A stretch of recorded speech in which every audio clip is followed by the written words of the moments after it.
진짜 우리 태희가 배꼽이 막 계속 보이네요. 키가 컸나 봐. 아유, 너무 귀여워. 아이들을 참 보면서 분위기가 확 반전이 돼요, 그렇죠? 아이들이 앞에 나와 있을 때 보면은. 자, 너무나 반갑습니다. 이렇게 비 오는 날, 또 그리고 이제 상반기가 이제 끝나죠. 이제 회계년도가 이제 이제 끝나고 시작되는 그런 마지막 주입니다. 2024년도 반절이 끝났어요, 여러분. 서로 좀 박수 좀 합시다.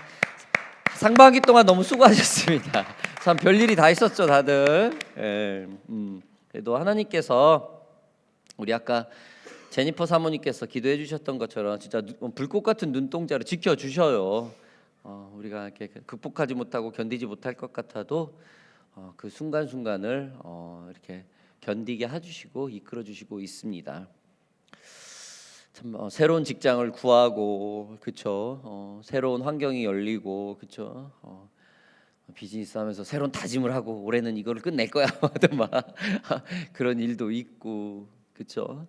아무튼 모든 일이 하나님 안에서 단 하나도 버릴 것 없이 다 하나님의 주관으로 이루어지는 줄 믿습니다. 자, 오늘은 고린도후서 6장 1절부터 오늘 13절까지 10절까지 읽으셨죠? 10절까지입니다. 10절까지 읽으셨죠, 오늘? 그렇죠? 네. 10절 말씀을 가지고 은혜를 받은 하나님의 일꾼이라는 제목을 가지고 여러분들과 함께 말씀을 나누겠습니다. 자, 우리는 지난주에 하나님의 은혜를 받은 자의 모습을 보았다면은 오늘 말씀은 하나님의 일꾼입니다. 하나님의 은혜를 받았고 일꾼, 즉 어떤 반응적인 얘기겠죠. 우리 교회 성도님들은 참 감사의 표현을 참 잘하는 분들 같아요.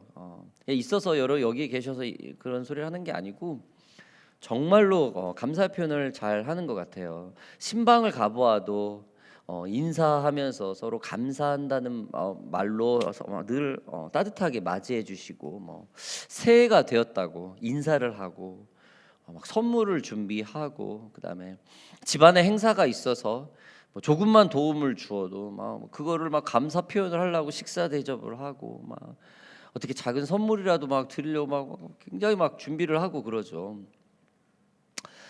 자신의 어려운 상황과 이렇게 참 불편한 환경에도 불구하고 늘 베풀려고 하는 노력하려고 하는 그런 마음이겠죠.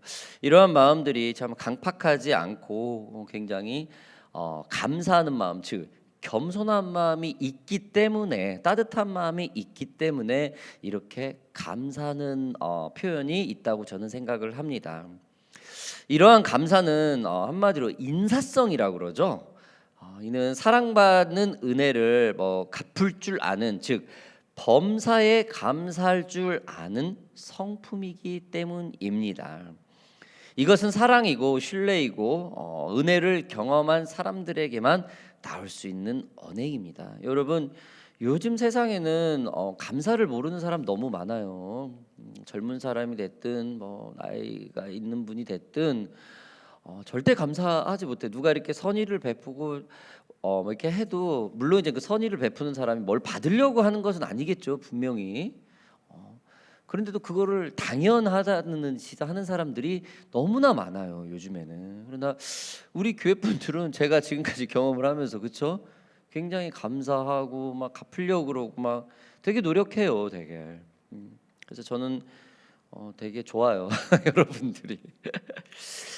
자, 은혜라는 말은 여러분 기쁨, 상냥함, 그리고 사랑스러움, 혹은 호의, 친절, 자비, 긍휼, 그리고 윗사람이 아랫사람에게 베푸는 친절이나 사랑 등을 표현한다는 의미를 가지고 있다고 합니다.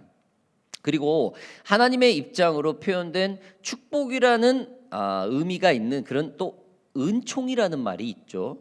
왜냐하면 성경은 하나님이 값없이 베푸는 그 선물인 구원의 택정과 영생을 위해서 자신의 외아들을 십자가에 희생시킨 그 초월적인 사랑이라는 뜻으로 이 은총이라는 단어를 씁니다. 여러분, 은총과 은혜는 같은 뜻입니다. 뭐 서로 나눌 필요는 없어요. 한자적인 부분이기 때문에 이 모두가 예수 그리스도의 그 성육신과 십자가 희생인 하나님의 은혜의 절정이기 때문입니다. 자, 그러면은 오늘 말씀을 들어가 보겠습니다. 하나님의 일꾼으로서 어떠한 것들이 있었는지 그 은혜부터 우리가 오늘 시작을 했죠. 자, 1절 2절 보겠습니다. 우리가 하나님과 함께 일하는 자녀로서 너희를 권하노니 하나님의 은혜를 헛되이 받지 말라.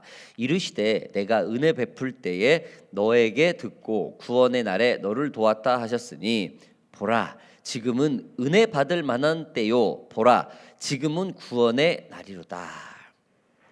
소중한 하나님의 은혜가라는 게 무엇인가라는 어떤 그런 의미를 주는 구절이겠죠. 바울은 고린도 교인들에게 분명히 말을 합니다. 하나님의 은혜를 헛되이 받지 말라라고 말입니다. 이것은 그만큼 하나님의 은혜는 굉장히 소중하다라는 뜻이겠죠. 그리고 그는 하나님과 함께 일하는 자라는 말로 고린도 교인들과 자신이 함께 하나님의 그 같은 뜻을 가지고 있는 동역을 하는 사람이라고 지금 말을 하고 있는 것입니다. 비록 거짓 교사들에 의해 고린도 교인들이 자신을 오해하고 비방을 하는 그런 순간인데도 불구하고 바울은 이들을 정죄하지 않고 이들과 분리시키려고 하지 않아요. 이것은 바울 자신도 예수 그리스도께서 자신의 백성을 위하여 십자가에 달리신 그 은혜를 잊지 않고 헛되이 받지 않기 위한 행동을 그대로 하고 있는 거죠. 누가 이런 일을 했습니까? 예수님이 그렇게 했죠. 예수님은 자신을 3번을 부인한 제자나 자신을 30냥에 팔아버린 제자나 그렇죠? 그리고 아무도 곁에 없었어요. 그런 사람이나 모두 똑같이 자신과 동일하다, 친구 같은 존재다라고 동일한 은혜를 주었어요. 지금 바울이 자신을 오해하고 자신을 정죄하는 이런 사람들에게 너고 나하고는 같은 일을 하고 있다라고 분리시키지 않고 같은 동역자라고 지금 얘기를 하고 있는 겁니다. 이것이 바로 소중한 하나님의 은혜를 경험한 사람의 특징입니다. 자신이 먼저 소중한 하나님의 은혜를 생각하고 있다라는 것이죠. 그리고 그는 구약 성경 이사야서 49장 8절의 말씀을 인용해서 그 소중한 하나님의 은혜가 구원이라는 것을 분명히 밝히고 있습니다. 여기서 은혜 받을 만한 때라는 것은 바울이 정한 때가 아니라 하나님께서 주권적으로 정하신 때를 말을 합니다. 하나님의 은혜는 일반적인 재회와는 달리 한계와 그 제한이 없습니다. 이러한 속성 때문에 우리는 흔히 하나님의 은혜가 얼마나 값비싼지 깨닫지 못하고 헛되이 생각하는 경향이 있습니다. 여러분 그래서면 안 되겠죠. 부모님이 우리들에게 너무 상냥하게 잘해주고 하면은 그 부모가 너무 소중한지 잘 몰라요. 그렇죠? 뭐 그걸 업신여긴다는 것은 아니지만은 그 감각이 조금 둔해진다라는 것이죠. 그렇죠? 내 남편이, 내 아내가, 내 부모가, 내 자녀가 나에게 굉장히 상냥하게 너무 잘해줘요. 그런데 그걸 망각할 때가 늘 있다라는 거죠. 하나님의 은혜와 사랑도 마찬가지죠. 우리가 하나님의 사랑과 엄청난 은혜 속에 있으면서도 그 은혜와 사랑을 늘 우리가 가볍게 여길 때가 있어요. 이거는 부인할 수 없습니다. 여러분, 하나님의 은혜를 헛되이 하는 것은 굉장히 어리석은 일입니다. 상대방의 배려를 감사를 헛되이 하는 것은 굉장히 어리석은 사람이에요. 그 사람은 평생 드라이하게 가요. 갚을 줄 모르는 사람들은요, 사랑을 갚을 줄 모르고 은혜를 갚을 줄 모르고 감사할 줄 모르는 사람들은 늘 외로움을 그 대가를 치르면서 살게 됩니다. 매 순간을 바로 지금의 은혜를 가장 소중히 생각하고 늘 영적 긴장감을 가지고 주님 앞에서 늘 감사함으로 살아가는 저와 여러분들이 되기를 주님의 이름으로 바랍니다. 자, 말씀 계속 좀 더 보겠습니다. 3절부터 보겠습니다. 우리가 이 직분이 비방을 받지 않게 하려고 무엇에든지 아무에게도 거리끼지 않게 하고 오직 모든 일에 하나님의 일꾼으로 자천하여 많이 견디는 것과 환난과 궁핍과 고난과 매맞음과 갇힘과 난동과 수고로움과 자지 못함과 먹지 못함 가운데서도 깨끗함과 지식과 오래 참음과 자비함과 성령의 감화와 거짓이 없는 사랑과 이런 게 뭡니까? 굉장히 지금 고난하고 고통에 대해서 지금 얘기를 했죠. 갈등, 어려움, 그렇죠? 근데 이게 뭐냐면은 하나님의 은혜를 받은 그 증거라는 거예요. 바울은 우리가 지난 시간에 배웠듯이 자신의 그 사도 직분에 대한 주제를 다시 한번 거론을 합니다. 자신의 사도성의 오해로 인한 그 복음의 증거를 회방받고 싶지 않다라는 뜻입니다. 우리의 목적이 분명한데 진실이 아닌 오해로부터 자신의 사역이 방해받지 않는다라는 것이죠. 참 이런 부분을 볼 때는 우리가 어떤 구설수나 오해나 이런 부분에 크게 흔들리지 말아야 된다는 증거이기도 해요. 그렇죠? 특히 이민 생활에서는 굉장히 그게 민감해요. 저 또한 한국 커뮤니티를 오래 떠나 있는 상태여서 그런 일들이 최근에는 전혀 없었었는데 이제 한국 조인 이걸 하다 보면은 그렇게 좀 없는 얘기를 자꾸 하려는 사람들이 많이 있어요. 그래서 본격적으로 이렇게 활동하기가 참 좀 그래요 개인적으로. 근데 뭐 그거와 상관없이 우리 교회 오션파크 교회에 하나님이 부어주신 그 은혜 가운데 그 비전 가운데 집중하려고 최선을 다해서 노력을 하고 있습니다. 아무튼 여러분들 은혜 받은 증거가 있는 사람들이라면 이러한 것들에 흔들릴 필요가 없겠죠. 그렇죠? 마치 우리 신실한 부부가 서로 사랑해서 끄떡없이 견디는 것처럼 말입니다. 요즘 한국에서는 좀 학폭으로, 그렇죠? 학폭이라는 것 때문에 참 생기는 일들이 참 많은 이슈가 되고 있죠. 화제들이 많죠. 각종 드라마 그리고 실제 학폭 피해자들의 사실 폭로, 연예인들의 어떤 과거의 학폭 논란 등등이 굉장히 사회적 이슈가 되는 일들이 종종 있습니다. 한국 교육부는 16개의 시도 교육감에서 그 초, 중, 고등학교, 초등학교 4학년부터 고등학교 3학년까지를 대상으로 2013년도부터 2022년 그 10년 동안에 이 학교 폭력 사태 실체 조사를 한 적이 있다고 합니다. 근데 그 첫 번째가 가장 높은 것이 학교 폭력 중에 가장 높은 것이 언어 폭력이 41.8%로 가장 많았다고 합니다. 두 번째가 신체적 폭력 14.6%, 그다음에 집단 따돌림이 13.3%라고 합니다. 그 외에 기타고요. 폭력이라고 해서 하면은 굉장히 어떤 신체적 폭력을 먼저 이렇게 우리가 떠올리고 집단 따돌림으로부터 이렇게 생각을 했는데 의외로 언어 폭력이 가장 심하다고 해요. 어렸을 때부터 이런 시달림 속에서 성장을 해요. 우리 또한 그렇게 자랐겠죠. 분명히. 그렇죠? 그게 원래 다 그래라고 보편적이기 때문에 그걸 묻어두고 갈 뿐이지 굉장히 언어 폭력에 시달리고 살았다라는 것이죠.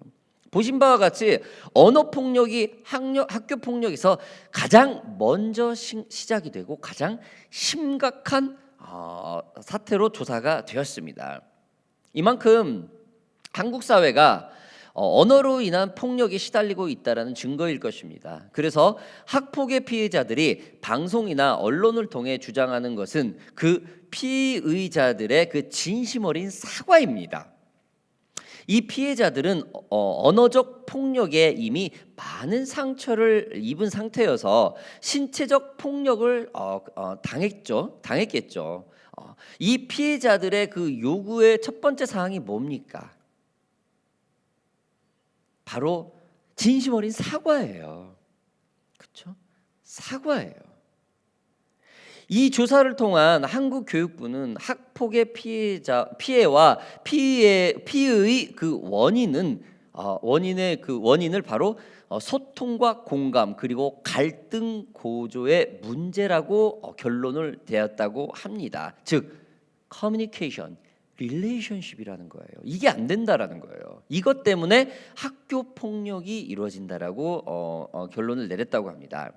그래서 학교 내 폭력 예방을 위한 모니터링과 컨설팅 프로그램을 제공하면서 학생들의 그 직접적인 참여를 중심으로 예방 조치를 취하고 있다고 합니다. 물론 지금 학교에 한국 방송에서 터지는 것들은 굉장히 오래된 사건들이겠죠. 현재는 잘 모르겠어요. 그렇죠? 현재는 아무래도 좋아지고 있겠죠. 이런 일들이 굉장히 디테일하게 지금 하고 있으니까 앞으로 10년, 20년 후는 이러한 심각한 폭력 상태 같은 경우는 아마 많이 줄어들 것으로 저는 기대를 합니다. 아무튼 지금 성경으로 다시 돌아와서 지금 이 바울은 이 지금 학폭 피해자들처럼 자신이 엄청난 오해로 이 고린도 교인들에게 이처럼 언어적 폭력에 이미 시달리고 폭력을 당한 사람입니다. 누가요? 바울이요. 이 글을 쓰고 있는 사람이요. 그는 고린도 교회뿐만 아니라 그의 사역을 하면서 예수를 증거한다는 이유로 환난과 궁핍과 고난, 매맞음, 그다음에 갇힘 그리고 잠자지 못함과 먹지 못함 등의 고통을 감당하고 있었어요. 어떤 자기의 어떤 이득을 위해서 비즈니스를 위해서 이런 걸 한 게 아니고 예수 그리스도 하나 전한다는 이유 때문에 매 맞고 감옥에 가고 막 이랬다라는 거예요. 이러한 고난을 깨끗함과 지식과 오래 참음과 자비함과 성령의 감화와 거짓이 없는 사랑으로 극복하고 있었던 것입니다. 만약에 바울이 원수를 원수로 갚으려 했다고 하면은 예수 그리스도의 십자가의 은혜를 헛되이 되게 할 뿐이었겠죠.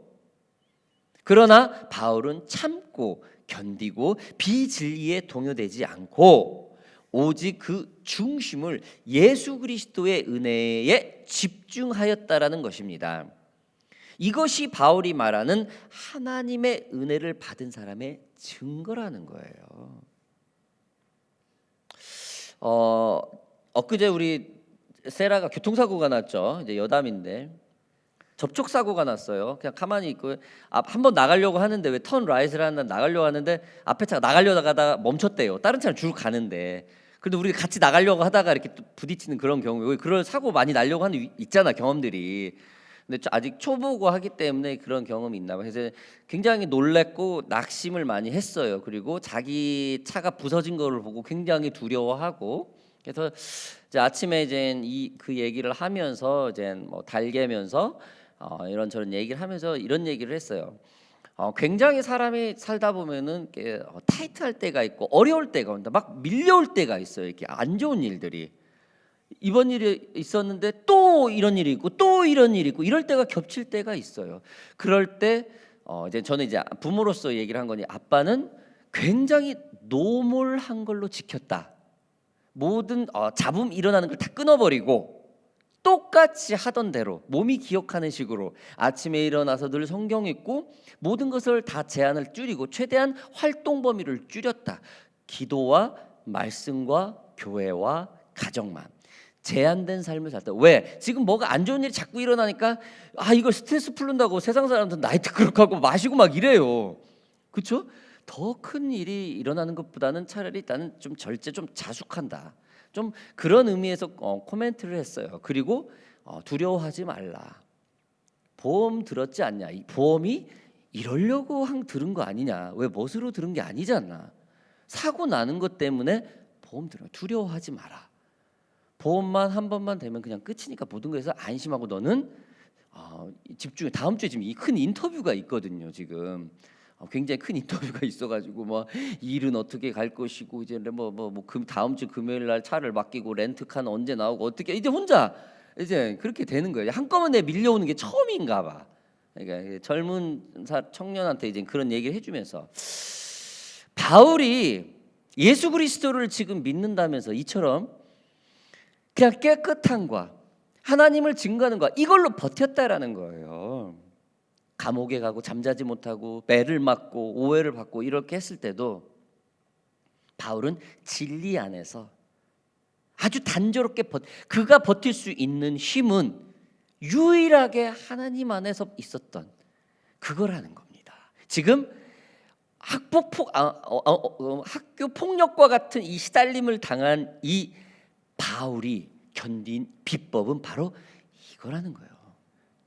이렇게 얘기하는 저 또한 그렇게 지금 하고 있겠죠. 그렇죠?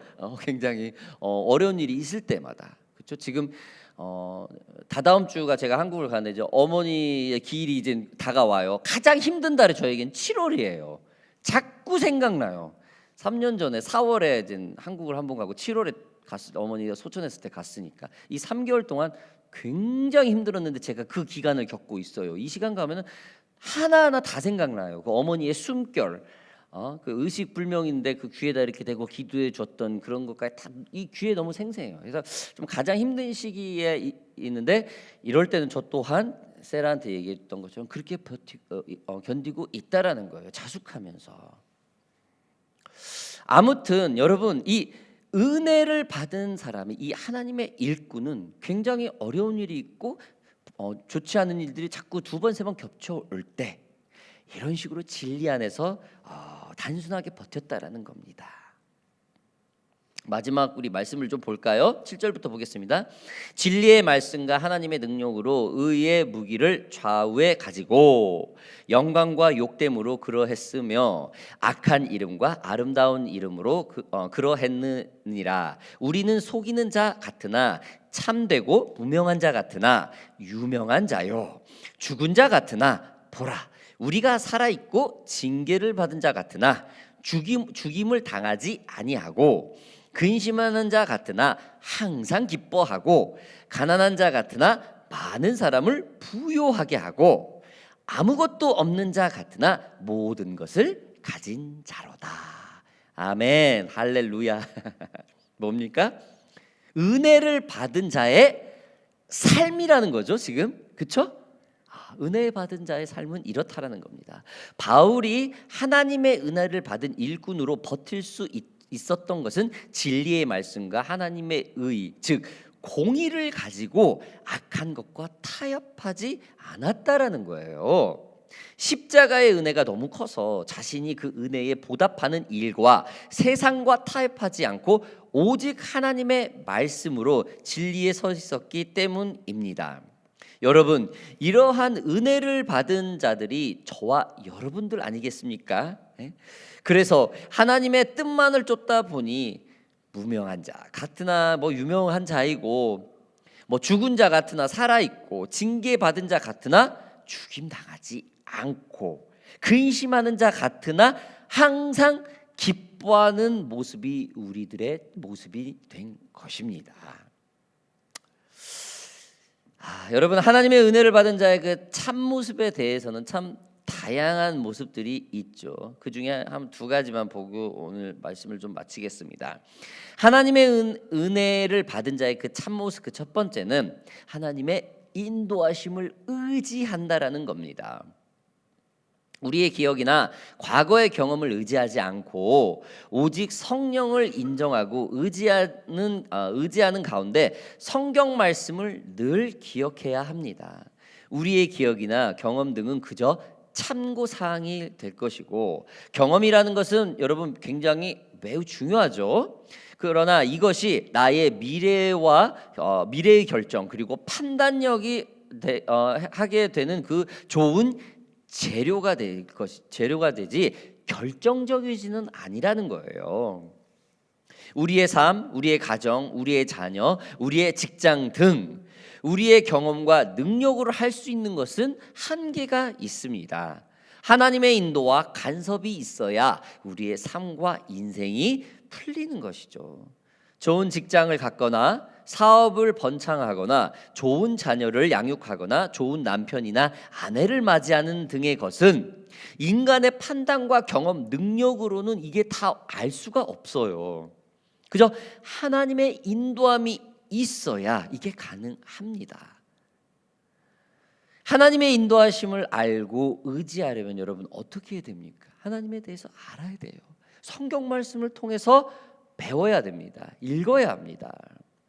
교회 지도자들과 교회 사람들과 자주 만나서 대화를 해야 돼요. 교제를 해야 돼요. 하나님에 대해 궁금증이 늘 있어야 합니다. 저 또한 지금까지 하나님에 대해 늘 궁금증으로 살아가고 있죠. 여러분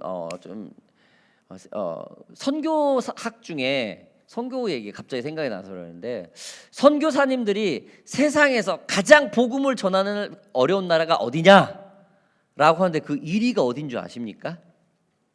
무슬림? 커뮤니즘 in Russia and 뭐 차이나? 뭐 어디 거 같아요, 여러분들? 아니면은 정글 이런데?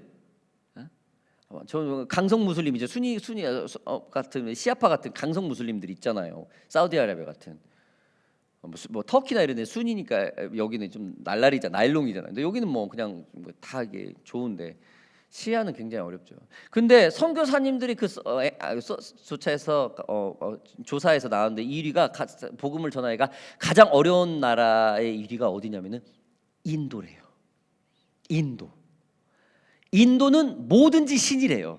마이크가 있으면 마이크에도 신이 있대요. 그래서 어떤 게 좀 예를 들어서 좀 이렇게 건강하지 못한 아기가 태어나잖아요. 그러면은 그게 신이라고, 거기 만지면 복이 있다고 또 그 신이라고. 나무를 보면 나무에 신이 있고, 나무가 쓰러진 걸 봐도 거기에 신이 있고, 다 빈대요. 그래가지고 예수를 전하는 데는 오히려 무슬림이나 이런 데는 철저하잖아요. 하나님 뭐 알라 아니면 안 된다 막 이렇게 철저하다. 근데 이 사람들이 바뀌면 된대요. 믿음이 있기 때문에 그 안에 하나를 믿어야 된다. 뭔가 하나를 믿어야 된다 있는데, 근데 인디아는 그렇지 않대요. 그래 예수 그래 뭐 천지창조했겠지. 그래 그것도 수백만 개 신 중에 하나일 뿐이야. 그런데요. 다 인정한대요. 그래 무리를 걸었을 거야. 그럼 병자도 이렇게 해서 왜? 신이니까. 그러나 다른 데도 신이 있어. 들어가지를 않는데요. 예수 그리스도의 그 유의를. 여러분 우리가 하나님을 의지해야 된다는 것이 이런 거예요. 뭔가 분명히 클리어해야 된다라는 것이죠. 하나님을 의지한다라는 것, 하나님에 대해서 배운다라는 것은 뭔가 코먼 이 텍스처가 있어야 돼. 텍스트북이 있어야 돼요. 그게 우리는 바이블입니다. 중심이 있어야 된다는 것이죠. 그렇죠? 자녀를 어떻게 기릅니까? 가정교육이라는 게 있어야 돼요. 가정교육과 훈육과 사랑을 정반대로 생각하는 사람들이 너무 많아요. 여러분 자녀들은 엄마 아빠가 혼낼 때는 혼을 내야 돼요. 그게 뭐 강도가 심하나 적게 이런 차이는 있겠죠.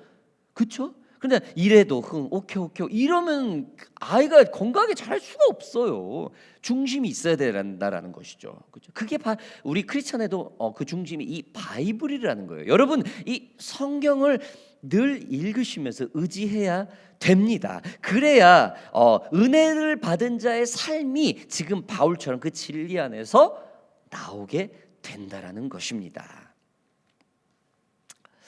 자, 마지막으로 하나님의 은혜를 받은 자의 그 참모습 두 번째는 하나님의 마음에 집중해야 된다라는 거예요. 하나님은 그가 택한 사람을 위해 다루고자 하는 것들이 있죠. 하나님이 그를 당신의 백성을 인도하시고자 하는 본인의 주권이 있어요. 하나님의 은혜를 받는 자는 다 이루어진 그 현실을 나의 주관과 시선이 아닌 하나님의 관점으로 생각을 해야 됩니다. 사람은 사물을 바라볼 수 있는 눈을 가지고 있죠. 시각 장애인이 아니면은 사람이 바라보는 것은 늘 비슷합니다. 사물이든 사건이든 똑같은 이 시각으로 바라봅니다. 문제는 똑같이 바라보지만 서로의 관점, 그 이야기가 다르다라는 것입니다. 왜 이런 일들이 벌어질까요? 똑같은 어떤 해프닝을 봤는데 느끼는 게 서로 다 틀려요. 왜 그럴까요? 똑같은 것을 바라보지만은 자기만의 관점을 가지고 있기 때문입니다. 여러분 살을 섞고 사는 부부도 어떤 해프닝을 보고 저도 다른 얘기가 나와요. 똑같은 핏줄 한 부부 밑에 자랐는데도 어떠한 해프닝을 보고 두 남매 자녀가 다른 반응을 해요. 다른 생각을 해요. 왜? 자기들만의 관점이 있기 때문에요. 사람들은 누구나 의식하든 의식하지 않든 자기들의 그 주관과 관점이 있다라는 사실입니다. 그래서 이 사람이 들으면은 이 사람의 말도 일리가 있고 저 사람의 말을 들으면은 저 사람의 말도 일리가 있는 듯 그렇게 들립니다. 그러나 이 하나님의 관점은 무한하고 영의 관점이죠. 영생을 선물로 받은 우리는 이 영이신 천지 창조를 하신 이 하나님의 마음을 그 관점으로 우리는 늘 생각해야 될 것입니다. 요한복음 4장 24절에는 이렇게 말하죠. 하나님은 영이시니 예배하는 자가 신령과 진리로 예배할지니라. 여러분 그렇습니다. 하나님께 집중을 하려면 영과 진리로 우리가 어떻게 해야 돼요? 예배에 집중해야 된다는 거예요. 축복의 통로, 은혜의 통로였던 요셉은 그가 하나님의 관점으로 모든 것을 제압하고 마침내 1인 지하 만인 지상의 최고의 자리에 우뚝 서기까지 13년의 인생의 험악한 삶을 살았습니다. 여러분 곱게 자란 자녀가 감옥을 2번이나 간다는 것은 이거는 참 어려운 일이죠. 그렇죠? 우리는 교통딱지만 떼도 기분이 상하고 참 황당한데 그렇죠? 감옥을 2번이나 갔어요. 아무 잘못도 없이. 요셉의 인생도 우리 사람의 관점으로 보면 그렇게 만만치 않은 인생입니다. 이스라엘의 역사 가운데 가장 성군인 그 다윗 왕도 마침내 하나님의 관점에서 모든 것을 평정하기까지 이스라엘의 최고의 수장이 되기까지는 14년의 인생 시험의 세월을 보냈습니다. 이들은 동일하게 하나님을 향해서 늘 예배하고 하나님의 관점으로 늘 생각하는 공통적인 부분을 가지고 있었죠.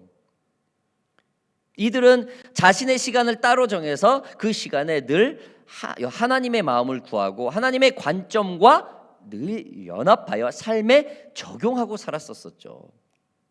일터에서 또한 그 늘 마음과 그 환경의 삶 동안 주님과 소통하는 그런 예배하는 마음 그걸 말하는 거죠. 여러분들과 저는 이처럼 하나님이 찾으시는 참 예배자가 되어 하나님의 마음에 집중하는 사람들이 되기를 주님의 이름으로 바랍니다. 오션파크 교회 성도 여러분들, 오늘 말씀을 마치겠습니다.